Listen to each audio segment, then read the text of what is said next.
दोस्तों, कहानी आरंभ करने से पहले आप अगर इस वीडियो को पहली बार देख रही हैं तो चैनल को लाइक सब्सक्राइब करके बेल आइकॉन को दबा दीजिए ताकि आगे आने वाली हर वीडियो की नोटिफिकेशन आपको सबसे पहले मिल जाए। तो चलिए बढ़ते हैं इस कहानी की ओर।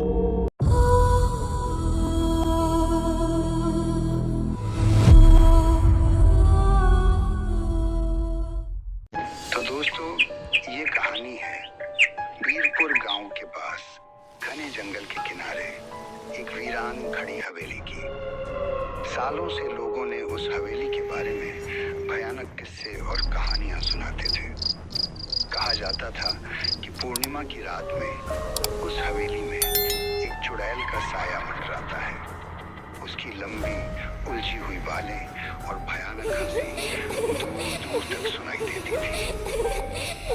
सुनील और रोहन, दो दोस्त जो शहर से गांव घूमने के लिए आए थे, पर वो दोनों ये कहानियां सिर्फ अफवाह मानते थे। एक शाम उन्होंने शर्त लगाई कि वे उस हवेली में जाकर देखेंगे कि सच में वहां कुछ है या ये सिर्फ एक अफवाह है। ये सुनकर गांव वालों ने उन्हें बहुत समझाया, लेकिन उनका जोश कम नहीं हुआ।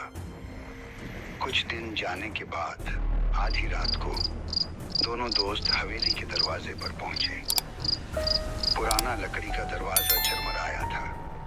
जब सुनील ने उसे खोला तो अंदर बहुत अंधेरा था और एक अजीब सी ठंडी हवा बह रही थी।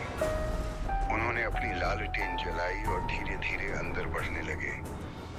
हवेली के अंदर का मंजर और भी डरावना था, जैसे कि मकड़ियों के जाले हर कोने में फैले हुए थे और धूल की मोटी परत हर चीज पर जमी हुई थी।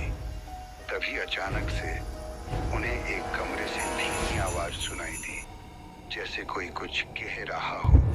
ये आवाज सुनते ही सुनील और रोहन डर के मारे उनकी पैर जम गए, लेकिन कुछ देखने का लालसा ने उन्हें आगे बढ़ने पर मजबूर कर दिया। कुछ दूर आगे बढ़ने के बाद उस कमरे में उन्होंने एक पुरानी तस्वीर देखी। तस्वीर में एक सुंदर महिला थी जिसकी आंखें उदासी से भरी हुई थी। जैसे ही सुनील ने तस्वीर को छूने की कोशिश की, तभी कमरे की हवा अचानक भारी हो गई। लालटेन की रोशनी टिमटिमाने होने लगी। तभी सुनील और रोहन को किसी का ठंडी हाथ अपनी गर्दन पर महसूस हुई और वे डर कर पीछे हट गए। कुछ वक्त बीत जाने के बाद उन्हें एक भयानक हंसी फिर से सुनाई दी। यह हंसी किसी औरत की थी, लेकिन उसमें एक अजीब सी दिल दहलाने वाली आवाज थी जो रूह कंपा देने वाली थी। दीवारों पर बनी छायाएं अब नाचने लगीं और उन्हें लगा जैसे कोई अदृश्य शक्ति उन्हें चारों तरफ से घेर रही हो। ये सारे देखने के बाद सुनील और रोहन ने भागने की कोशिश की, लेकिन वो भाग नहीं पा रहे थे। तभी उन्हें महसूस हुआ कि वे उस चुड़ैल के जाल में फंस चुके हैं। कमरे में अंधेरा और गहरा हो गया और वह भयानक हंसी और तेज तभी सुनील की नजर कमरे के एक कोने पर पड़ी। वहां एक पुराना त्रिशूल रखा हुआ था जिस पर कुछ मंत्र लिखे हुए थे। सुनील हिम्मत करके त्रिशूल उठाया।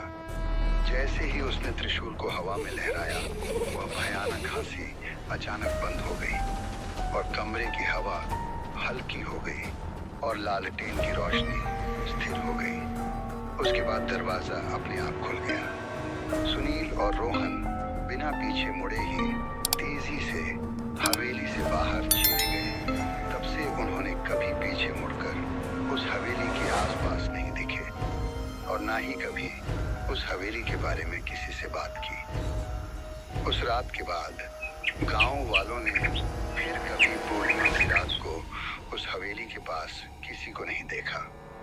लेकिन आज भी जब हवा तेज चलती है और पेड़ों की पत्तियां सरसराती हैं, तो कुछ बूढ़े लोग कहते हैं कि उन्हें उस चुड़ैल की भयानक हंसी की एक धीमी गूंज सुनाई देती है। दोस्तों, इस कहानी में बात इतना ही। कहानी अगर आप लोगों को अच्छी लगी तो कमेंट में ज़रूर बताना। मैं आपका दोस्त दीपक मिलता हूँ फिर एक नई कहानी।